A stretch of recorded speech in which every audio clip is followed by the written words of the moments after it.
सकाळी आम्ही कुठे चाललोय ते तुम्हाला चला सांगते। वेळेच्या आधी गेल्यामुळे श्रेयांशला तर हे सर्व नवीन नव्हतं, पण लहान मुलांना कुठेही दिसलं तरी त्यांना खेळायचं असतं। त्याला असं मनसोक्त खेळून दिलं। सर्व पार्क थोड्या प्रमाणामध्ये गर्दी असल्यामुळे मीही थोडी लहान झाले आणि मीही असा आनंद घेतला। असं काही नाही श्रेयांश पडेल म्हणून। तर इथलं लोकेशन बघून तुम्हाला अंदाज आलाच असेल, तर आम्ही कात्रज तलावाकडे निघालोय प्रजासत्ताक दिनानिमित्त ध्वजारोहणासाठी। सकाळचं वातावरण खूप प्रसन्न वाटत होतं। नंतर खूप अशी तुडुंब गर्दी झाली। कात्रजची शान असलेला हा ध्वज महाराष्ट्रातील सर्वात उंच आणि भारतातील 5वा उंच ध्वज आहे।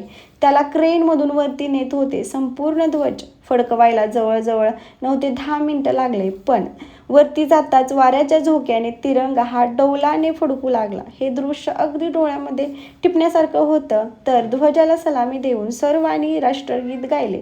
हा तिरंगा पहिला म्हणजे केशरी त्याग आणि शौर्याचे प्रतीक आहे, दुसरा पांढरा सत्य शांततेचे प्रतीक आहे, आणि तिसरा म्हणजे हिरवा समृद्धी आणखी निसर्गाचे प्रतीक आहे, आणखी लास्ट म्हणजे अशोक चक्र हे प्रगतीचे धोरक आहे।